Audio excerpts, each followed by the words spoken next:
Good morning, Friday morning, the 27th. Following the news that I've been able to see about this hurricane, I know that it touched down in Florida as a category 4, and that there were at least 7 related deaths reported from state to state. And that now, well, you had millions of people that lost power and are still without power. And in the aftermath of that, now you got a lot of flooding in many places. So they were very devastating, very devastating. And of course, the most devastating aspect of it was the loss of life. That report being at least 7, sometimes could be more now.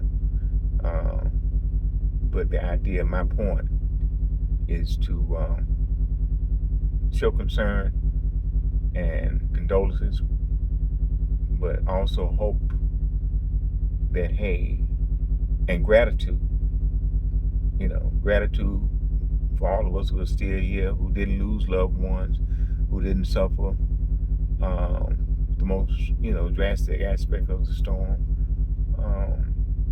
and hope that, number one, it will bind us to be more neighborly towards each other, to be more concerned with each other, to be more respectful towards each other. We know that in cases of disaster, when people need help, instinct kicks in, and most of us would chip in and try to help, and that's a wonderful thing. But it shouldn't just be in a time of disaster that we kick in and want to help each other, want to recognize each other as human beings. Okay, so let's be thankful that we're here. Let's pray and give condolences for those who did lose loved ones. Have empathy and sympathy for people who lost so much property damage and stuff. Gotten injured and all this kind of stuff. I saw a report where a sign fell on a car on the street and killed the person in the car. The sign just fell down and smashed through the car and killed the person that was driving. So we never know. The point is, we never know when we're gonna need help. If any help's gonna be there, or if we'll ever be in a position to help someone. Okay. But yes, let's be joyful and thankful. But let's change the attitudes towards people. Our initial reaction towards people that we don't know, that could be our best friend. That can end up being valuable to us. Wonderful relationship could start from people that we don't even know, and let's stop being so suspicious. And especially hateful towards people that there's no reason for us to be hateful for. And I hope this attitude kicks in with authority from the highest to the least, from the top to the bottom. There's a way to serve and protect without harming, without humiliating, without bullying, and all this type of stuff. Yes, your job needs to be done, but you can do it more respectfully. Okay, and that needs to be taught, that needs to be trained, and it needs to be enforced. We need our police officers. We need all of our emergency responders. We need all of you. But we need you to have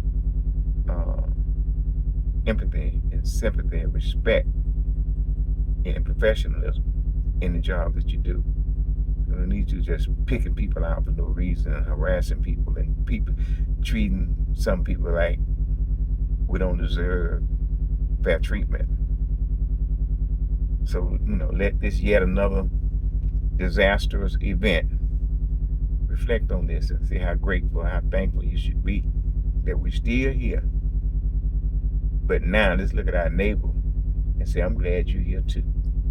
I'm glad to see you over there in your yard. I'm glad to see you walk in your neighborhood. I'm glad to see you in the grocery store shopping. I'm glad that you have a good job. I'm glad that whatever your situation is and you helping yourself, I'm glad to see that. And in those cases where I can help, the little bit that I may can help, I'm glad to do that too. I'm glad that you're letting us learn meaningful lessons, educations, and on and on and on and on, man. Let's stop this foolishness, by people who just want to remain and contain and sustain power for themselves and offer nothing and give nothing to the masses. Okay? Stop this. We're all human. Franklin Beverly said, "We are one." He's not the first one to say it, but he said it so beautifully. We are one. No matter what we do, we are one. We are one human species, right? And we are all deserving of the God-given rights and the respect from each other. We deserve that. Okay. So this was a storm. There are going to be many other storms of different sorts. But let this bind us together in our soul and our heart towards each other. I'm not saying you have to get out there and hold a conversation with everybody and fall in love with everybody and invite them into your home and sit down and have a meal with them. That would be okay. I'm the kind of person that would do something like that at times. I would do something like that, right? But I'm not asking that, hey man, everybody you see, you got to, no, just respect them as a person, not hinder them. Try to help rather than hinder. Offer them your best and expect the best from them. Give a person a chance before you dismiss a person. Stop listening to this propaganda that we are each other's enemy. We're not each other's enemy. We're not each other's enemy, right? Okay. All right. Love you guys, and I'm sorry, and then I'm not sorry for my rambling. Okay. Love you guys. Bye bye.